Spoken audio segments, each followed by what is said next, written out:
Howdy, hi. It is Do Your Job Sports College Basketball Picks and Predictions for Tuesday, March 25th, 2025. We are looking at the best bets on a very small slate of games. Let's get into the video.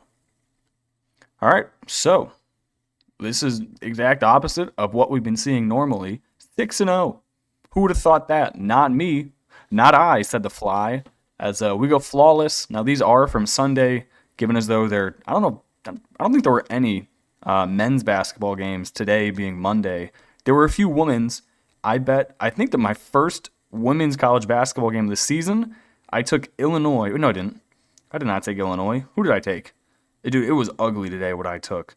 Who the heck did I take? No, I definitely did take Illinois' women's team. Who do they play today? Now I'm just on a rant. I took Illinois plus 18.5 against Texas, and they only lost by 17. So I won my only women's bet. But anyway, back to Sunday. We go 6-0. The day started off super greasy. Florida and UConn, we had the over of 150.5. Good Lord, did we need every single second of this basketball game. Final score, Connecticut 75, Florida 77 for 152. Liam McNeely scored, I think, 8 points in the final 12 seconds of the game for this over to hit. Florida almost choked this thing away. Don't know how they did it. It was impressive. But we hit the over, so who cares? We then had Kent State plus 7.5. I'm now realizing these are not at all in time order. Kent State, they win outright on the road at Stanford by 2 points. The MAC is hitting different. Kent State 41% from the field. They win the offensive rebound battle 14-9. They win the turnover battle 7-9. That is a MAC team going on a true road spot across the country to an ACC school and kind of dog walking them. They were up by 9 at halftime. They win the game. Shout out to Jalen Sullinger. 34, 8, and 5. Have yourself a day. We then had Alabama, minus 5.5. Having Grant Nelson back in the lineup definitely helped, as that is a large man. They win 80-66 against St. Mary's.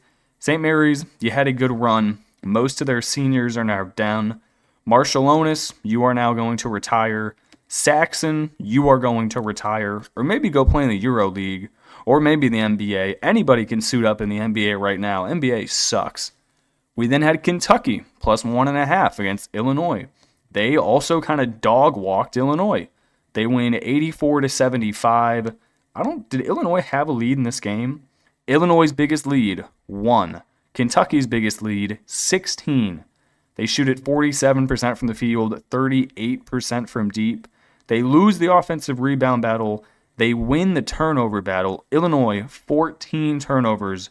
Brad Underwood continues to lose in March. We then took an under. I don't ever take unders, but this one was basically sweat-free. Michigan State and New Mexico, we had the under 147.5. This game finished on 134. New Mexico 63, Michigan State 71. It was kind of like we thought. It was slower paced. There were a decent amount of turnovers, 18 turnovers between two teams who are very, very efficient with the ball. Decent amount. Not many offensive rebounds, just 15 total, so we didn't have many putback points. Decent spots taken under, so we hopped on it. Then we took Duke, minus 12.5. I think I'm just going to blindly bet Duke for the rest of the season. They're pretty good. They win 89-66. 23-point dub, despite losing the offensive rebound battle by 10. Duke shot at 64% from the field, 54% from deep. They got to the free throw line a bunch. Baylor's season is over. Norchad Omier, retirement. Jeremy Roach, retirement. Came off the bench, too. Apparently he's been doing that for a while. Anyway, that's how we go 6-0. Yay. All right, now we got the games for today. There are 4 games I'm looking at, but only 2 of them have lines. I don't know why the CBI games don't have lines yet. There's nothing going on tomorrow. Like, literally nothing. And yet they still don't have lines out for the CBI games. Like, why? There's no women's.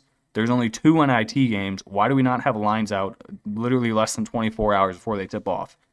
Anyway, these are 2 NIT games. First one, Chattanooga and Bradley. I'm taking the Mocs plus the 3.5 and the over 115.5. This is a neutral site game. Carver Arena, home of the Iowa Hawkeyes. Bradley should have most of the home crowd considering it's in the state of Iowa. But I really don't think many people are going to travel to this for either side. Bradley does draw a lot of fans, but it's in their smaller home arena. You now go to a big arena like Carver. I'm not really sure they're going to be able to fill it out noise-wise. Chattanooga, they've won their 2 games so far in the NIT on the road at Middle Tennessee, and then they beat Dayton at home to make it to the semis. They're playing good basketball. They score 80 points a game. They play at a bottom 150 pace, and they shoot at 49% from the field. They are great with holding on to the ball, 21st rated offense in the country, so they're not going to turn it over that much. They're a big team, and they shoot at 49% from the field. That all sounds pretty good to me. Bradley, they have beaten North Alabama at home, and then they beat George Mason on the road to get to the semifinals. They score 76 a game, played a bottom 100 pace. Most of the stats between these two teams are actually pretty even.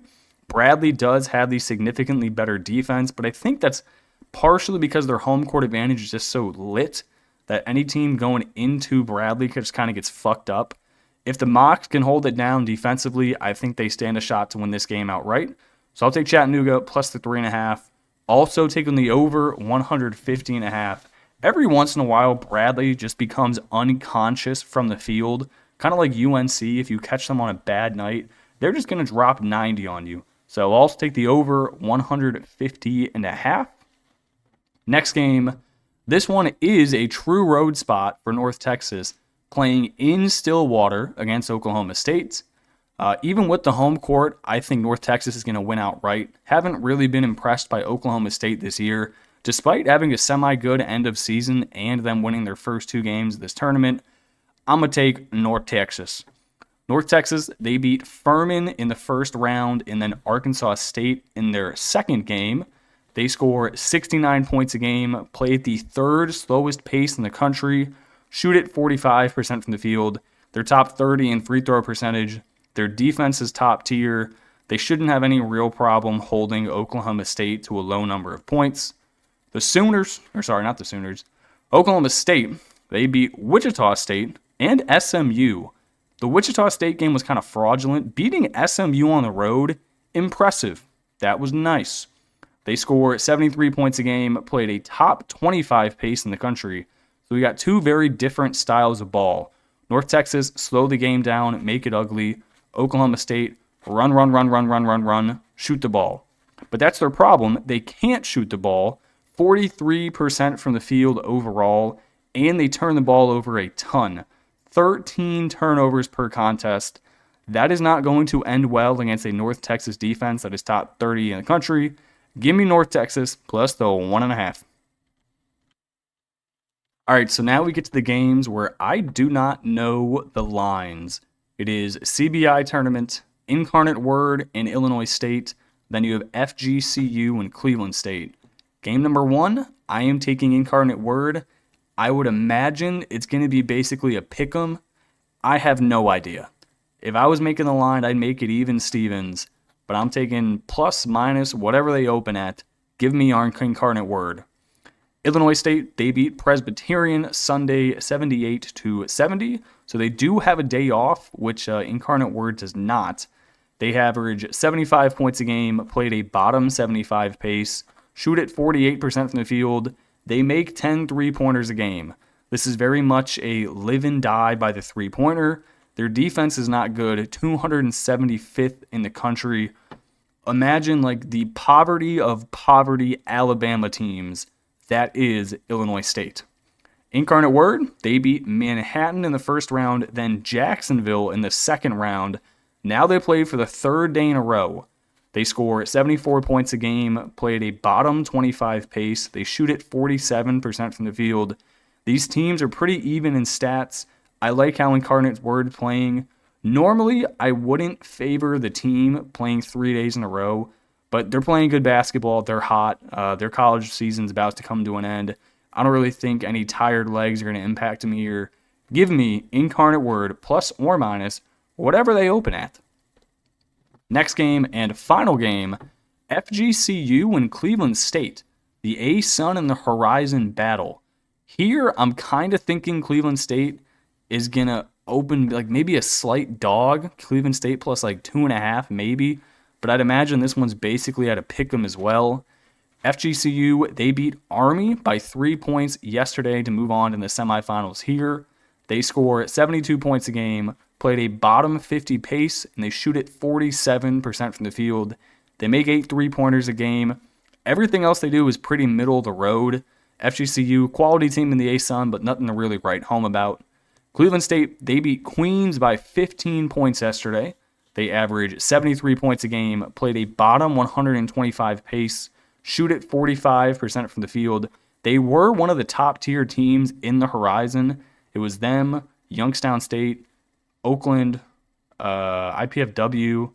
They had some dogs in the Horizon this year. They were pretty good. They hang their hat on defense, though. Top 50 ranked defense in the country. They should be able to dominate the glass, dominate the defensive side of the ball. I will take the Vikings at whatever they open at. All right, that is going to do it for me in this video. I appreciate you guys watching and tuning in. I apologize there is not lines for these final 2 games, but I blame Vegas. All right, I will catch y'all in the next video. Peace.